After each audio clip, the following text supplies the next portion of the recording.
I'm finished conforming to the way that Western people want my hair. Your life and your story doesn't have to look like someone else's. It doesn't have to look the same as someone you look up to. My life is awful. We're all locked up. I'm suffering.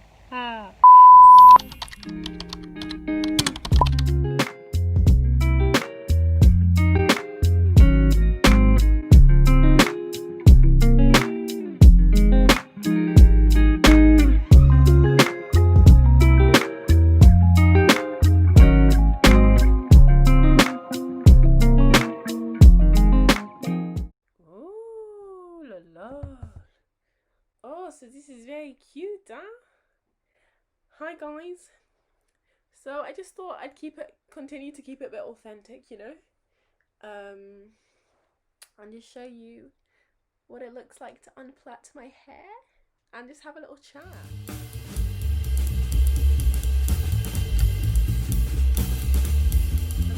This week I deleted Instagram on Sunday night. I just felt like I'm not really someone to go on my phone loads, but I think in quarantine, obviously it's like the resort. But you know, when I was in the house before, I guess I was used to having siblings in, and now like they're all old and moved out, and I'm just chilling here, doing my university stuff. You know, my hair looks literally hilarious, but you know what? Reality. Yeah, so I was just like, you know what, I'm gonna be, not even to be productive, just to have a rest, and just to be like, my life is not here to just show it to everyone else, you know? I have a life, I have a purpose, I'm valued just for being me. And I just had to, you know, realign. And I was just watching this really good video about overpressuring yourself, and then I was like, oh yeah, I definitely do that to myself a lot, you know? I thought, let me take the pressure off a bit, delete Instagram. Delete Instagram and, you know, just see where it takes me. So this is the end result of me undoing my hair. It's looking kind of wavy, you know. Probably gonna have to tie it up soon. But yeah, I just wanted to finish off saying I need to learn to cut myself some slack. I'm not gonna say it's just because I'm like Enneagram type, blah blah blah, because obviously that's not. Like, just because I have certain traits doesn't mean they can't change. It doesn't mean I can't remember my identity that God's given me first above that. So I'm going to do my hair, and then maybe I'll talk a bit more. I'm just loving this chill vibes of mini vlogging. It's a vibe. Guess who's making scones but forgot to record the making scones part? Let's watch me make some scones. Let's watch me make some scones. So I got the recipe from BBC Good Food, which is such an amazing website, and I'll put them here. And I also added loads of random stuff, which I will also list, and it made it feel healthy, I'm not gonna lie.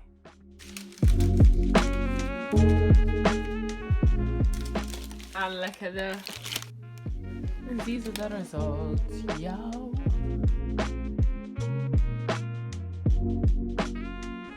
So, I've been trying to do some different things with my hair as well, but it's a bit difficult because I'm just like, if I leave it out too long, it will go a bit dry. But I'm also like, it's just different. And I'm like, I'm finished conforming to the way that Western people want my hair, you know. I am me, and me is I, and that is how it's gonna be. So yeah, I've decided to embrace the fro.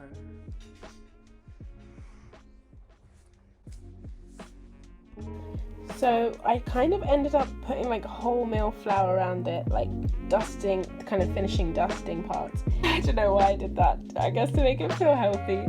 I think these needs a couple more minutes for a bit of brownness, because I like them to, you know, have a bit of a crunch to it or something. But they're looking cute. So this is the finished result. I don't know what I'm doing a French accent. They're looking pretty cute. As you can see, 2 are gone because my mom ate one and then took one for her friend. But this is a pretty regular occurrence in my house, so I'm not going to dwell on it too much. It's fine, I have more to bake, so it's cool. Yay! Go peeps. So my mum said it was fantastic. But let's see if she was lying to me.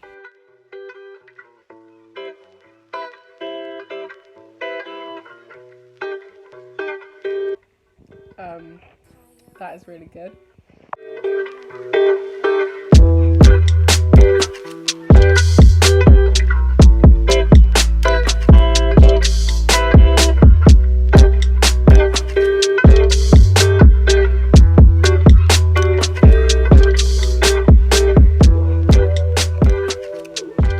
I'm in my garden. I just wanted to talk a bit about this book I've been reading called Crazy Love, but it's just kind of clarified a lot of things which I was kind of unsure about in my mind. And I just wanted to chat about it a bit because it's just so good. And I've been doing it in a book club with the people I met from emerging influencers on Zoom, and I haven't actually seen them in person, which is so funny, but I feel like they've become really nice friends, which is so nice. So hi guys. But yeah, it's been really fun to do it. And so the beginning of the book, it kind of just talks about what God's like and how we are created by him for to do what he's called us to do, and kind of just stripping back the things that we kind of add on to Christianity, just viewing him and just being able to be like, wow, God's actually amazing and he's purposed me for so much, rather than kind of being like, oh yeah, I have to do this, but kind of just looking at who he is. And then the second thing it talks a lot about is just what our call as Christians is to the poor, and just what that looks like. So that's partially with money, giving, what your life should look like basically, and just to be living selflessly and kind of not focusing on this life so much that we're just that we need everything, we need the latest shoes, we need the latest phone or whatever,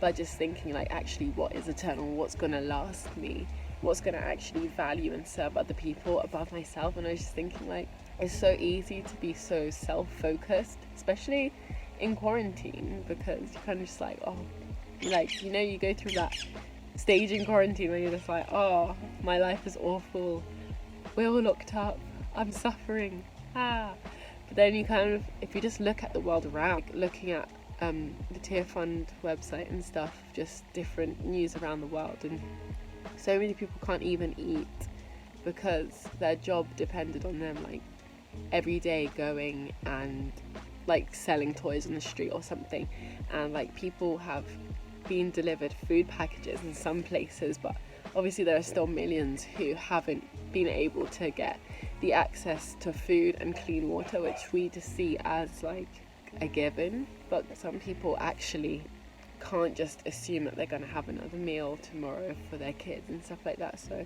just really thinking about that. But what I really valued is that at the end of the book, he just talks about how we're all different, and he uses loads of examples of different people. So some were people who were in China and they went to prison or they got arrested 30 times, and then other people 24-year-old who just she went to live somewhere for a year, and then she ended up adopting this baby because their mum was dying. She knew she had the resources, she had enough money to buy milk and stuff for that baby, and she ended up adopting him. And just stories like that. But then also just of people who are songwriters, and then they just used their money to fund their life where they could just serve children in the local neighborhood. And just reminded me that there are so many different things and so many ways you can serve other people. It doesn't have to be a set way, it doesn't have to be giving all your money away and living in a hut in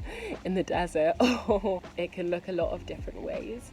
And I was just really encouraged that we're all different, so you don't have to, your life and your story doesn't have to look like someone else's.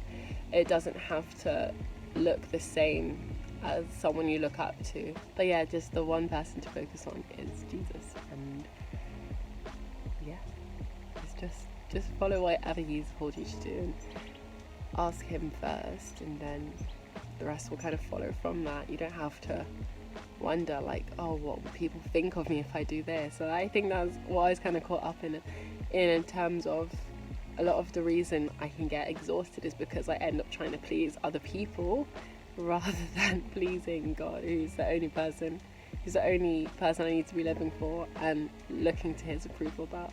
And he's already said all the things. He already values me completely and loves me the most that he ever will. And so it's not like I need to earn his approval or love, but it's just about pleasing him because I want to honour him because he's given me everything and I want to give that back. And yeah, just stop living for other people, basically. Hope, just stop. There's no point.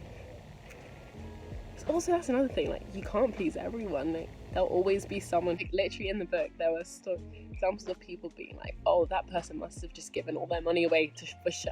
Just like, or you could think of it as that, or you could just focus on yourself, or just encourage them and thank God that's like, that person's being humbled enough to be able to do that. Like, I don't know, I just think it'll be good to also just celebrate each other when we are giving up things and choosing to serve other people, because it is difficult. Like, right now everyone's just kind of each to their own.